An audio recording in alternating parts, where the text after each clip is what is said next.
दोस्तों आज से कुछ दिन पहले, लगभग 10-15 दिन पहले मैंने एक वीडियो बनाकर डाला था एलुमिना नामक एक होम्योपैथिक दवा के बारे में, जिसमें मैंने आपको बताया था कि एलुमिना जो है वो एल्यूमिनियम से बनती है। यानी कि ये जो लैपटॉप आप मेरा देख रहे हैं ये एल्यूमिनियम से बना हुआ है। तो एल्यूमिनियम से बनने वाली दवा एलुमिना, उसके बारे में मैंने एक वीडियो बना के डाला था।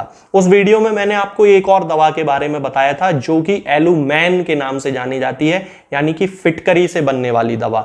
तो आज इस वीडियो में मैं आपको एलुमैन के कैरेक्टरिस्टिक सिम्टम्स बताऊंगा, यानी कि फिटकरी से बनने वाली उस दवा के मुख्य लक्षणों के बारे में मैं आज आपसे बात करूंगा, जिनका कि उपयोग हम किसी मरीज में करते हैं और एलुमैन हमें बहुत अच्छे रिजल्ट देती है। एलुमिना के जैसी ही एलुमैन भी कब्ज की बहुत अच्छी दवा है, लेकिन दोनों के जो लक्षण हैं वो थोड़े थोड़े एक दूसरे से भिन्न होते हैं, तो जिनके बारे में मैं आज आपसे इस वीडियो में बात करने वाला हूं।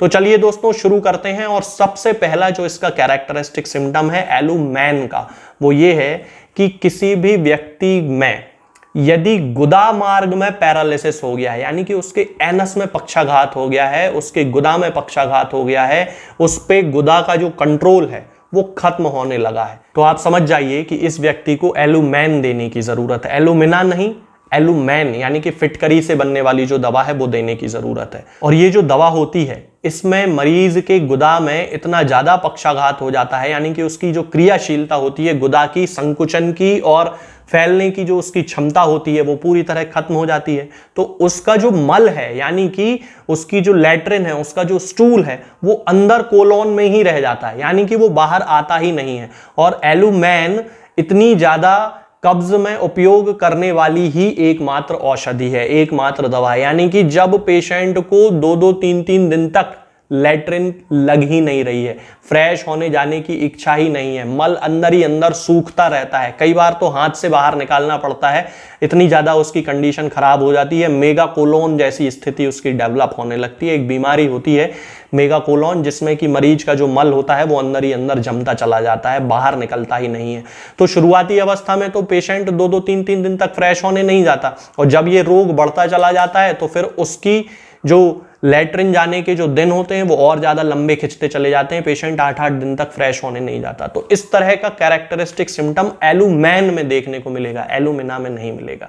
तो एलुमैन हमें किस कंडीशन में यूज करनी है? जबकि गुदा मार्ग में पक्षाघात हो गया है, गुदा में एनस में पक्षाघात हो गया है, और उसके कारण जो लैट्रिन है, जो स्टूल है, जो मल है, वो बाहर नहीं निकल रहा है, अंदर ही है, उसकी क्रियाशीलता पूरी तरह खत्म हो चुकी है।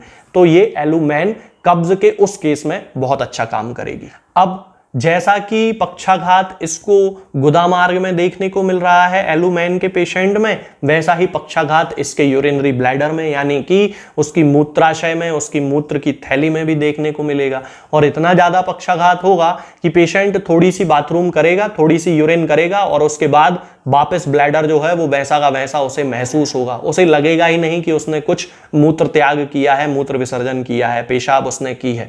तो इतना ज्यादा पक्षाघात उसे हो जाता है कि बहुत प्रेशर लगाने के बाद थोड़ी बहुत यूरिन उसे होती है। अब यदि हम बात करते हैं इस लक्षण की, तो वृद्ध लोगों में ये ज्यादा देखने को मिलता है।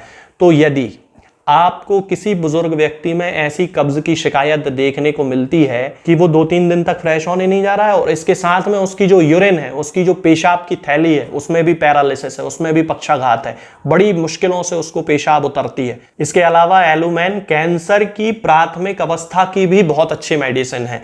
यहां पर कैरेक्टरिस्टिक सिम्टम जो होगा किसी पेशेंट में, वो ये देखने को मिलेगा कि यदि इन्फ्लेमेशन की शुरुआती अवस्था है, कैंसर की प्राथमिक अवस्था है, जहां पर उसकी त्वचा हो, उसका जरायु यानी कि उसका यूट्रस हो, या उसका कोलोन हो, या उसका एनस हो, या उसका रेक्टम हो, कहीं भी प्राथमिक अवस्था यदि है और सूजन आना उसको शुरू हो गई है, और डॉक्टर के पास जब गए, उसने उसका टेस्ट किया और पता चला कि ये तो कैंसर है, फर्स्ट स्टेज का कैंसर है, और यहाँ पर जो ज़्यादातर संभावना है वो ये है कि इस व्यक्ति को इन्फ्लेमेशन की शुरुआत ही इस कारण से हुई थी कि वहाँ पे कैंसर डेवलप होना शुरू हो गया है। तो आप समझ जाइए कि इस व्यक्ति को एलुमैन देने की ज़रूरत है। इसके अलावा यदि किसी व्यक्ति की, यानी कि किसी बुजुर्ग व्यक्ति की छाती में कफ जम गया हो, और इतना ज़्यादा कफ उसको जम गया हो कि अंदर घड़घड़ की आवाज आ रही है, और जब वो कफ बाहर निकाल रहा है तो पतले तार जैसा कफ उसका बाहर निकल रहा है, तो समझ जाइए कि एलुमेन उसकी मेडिसिन है। ये सिम्टम जो कफ जमने वाला है वो एंटिम टार्ट में भी पाया जाता है, लेकिन एंटिम टार्ट में आपको कॉन्स्टिपेशन देखने को नहीं मिलेगा। एलुमेन में आपको कॉन्स्टिपेशन देखने को मिलेगा और उसकी छाती में कफ भी जमा देखने को मिलेगा, मूत्र त्याग करने में उसे परेशानी भी देखने को मिलेगी। तो ये कैरेक्टरिस्टिक सिम्टम है एलुमेन के। उस कंडीशन में हम पेशेंट को एलुमेन देंगे। यदि हम इसके टॉन्सिल्स की बात करते हैं तो एलुमेन का जो पेशेंट होता है बराइटा कार्ब जैसा ही टॉन्सिलाइटिस इसमें भी देखने को मिलता है। यदि आप लोगों ने मेरा बराइटा कार्ब वाला वीडियो देखा हो तो मैंने उसमें बताया है कि यदि किसी व्यक्ति को लंबे पुराने समय से क्रॉनिक टॉन्सिलाइटिस की समस्या है और उसके टॉन्सिल्स जो है वो पत्थर जैसे कड़क हो गए हैं, टॉन्सिल्स स्टोन वहां पर डेवलप हो गए हैं, तो आप समझ जाइए कि बराइटा कार्ब और एलुमेन में हमें डिफरेंशिएट करना होगा। यदि मानसिक रूप से कोई लक्षण है बराइटा कार्ब के तो फिर बराइटा कार्ब वहां पे देने की जरूरत है। लेकिन यदि किसी व्यक्ति में बहुत ज्यादा कब्ज है, चाहे वो बच्चा हो चाहे वो बड़ा हो, बच्चों में भी बहुत ज्यादा सिवियर कब्ज होती है कि बच्चा 3-3, 4-4, 5-5 दिन तक लैट्रिन नहीं जाता है और बहुत परेशान करता है, तो आप समझ जाइए कि यदि उसे टॉन्सिलाइटिस की भी शिकायत है और क्रॉनिक टॉन्सिलाइटिस है और स्टोन फॉर्मेशन वहां पर हो गया है, तो फिर उस व्यक्ति को, उस बच्चे को, उस बुजुर्ग को ये सारे सिम्टम्स के बेसिस पे हमें एलुमेन देने की जरूरत होती है। अब यदि हम एलुमेन की पोटेंसी की बात करते हैं तो 30 पोटेंसी सबसे ज्यादा सूटेबल मानी जाती है। 30 पोटेंसी की 2 बूंद सुबह और 2 बूंद शाम को मरीज की जीभ पे डायरेक्ट हमें रख देना चाहिए। कई बार ऐसा होता है कि मरीज को उसका स्वाद अच्छा नहीं लग रहा होता है, तो फिर हम 1 चम्मच पानी में मिला के उसको दे सकते हैं। बच्चों के केस में तो फिर 1 चम्मच पानी में ही हमें देना पड़ता है। लेकिन हमें ध्यान इस चीज का रखना है कि दवा देने के लगभग आधे घंटे पहले और आधे घंटे बाद पेशेंट ने कुछ खाया पिया ना हो, यानी कि मुंह में किसी चीज का टेस्ट नहीं होना चाहिए। होम्योपैथिक दवाओं का इस्तेमाल करते समय हमेशा हमें इस चीज का ध्यान रखना चाहिए कि होम्योपैथी दवा या तो हम हमेशा खाली पेट खाएं जब हमने कुछ खाया पिया ना हो, या फिर बाई चांस ऐसा हो गया कि आप दवा खाना भूल गए और आपने कुछ खा पी लिया, तो फिर हमेशा यदि आपने कुछ खा पी लिया है तो उसके लगभग 1.5-2 घंटे बाद, या आपको कुछ खाना है तो उसके आधे घंटे पहले ही आप दवा खा लिया करें। ये सबसे अच्छा तरीका होता है। तो एलुमेन जो है ये आपको किसी भी होम्योपैथिक मेडिकल स्टोर पे बड़ी आसानी से मिल जाएगी, होम्योपैथिक फार्मेसी पे मिल जाएगी, या फिर आप इसे ऑनलाइन भी मंगवा सकते हैं। मैं किसी मरीज को ना ही कोई दवा बेचता हूं ना ही भेजता हूं, क्योंकि मेरा केवल कंसल्टेशन का काम है। मैं केवल एक कंसल्टेंट फिजिशियन हूं। आज के इस वीडियो में फिलहाल इतना ही। आगे के वीडियोस में हम बात करेंगे कुछ नई बीमारियों के बारे में और उनकी होम्योपैथिक दवाओं के बारे में। तब तक के लिए जय हिंद, जय भारत। दोस्तों, होम्योपैथिक दवाओं को खाने का सबसे अच्छा तरीका होता है कि हम हमेशा खाली पेट इन दवाओं को खाएं। जिन दवाओं को दिन में केवल 1 बार खाना है उन्हें सुबह खाली पेट खा लेना चाहिए, मुंह में अच्छे से कुल्ला करके, गार्गल्स करके मुंह को साफ कर लेना चाहिए, और उसके बाद हमें होम्योपैथिक दवाई खा लेना चाहिए।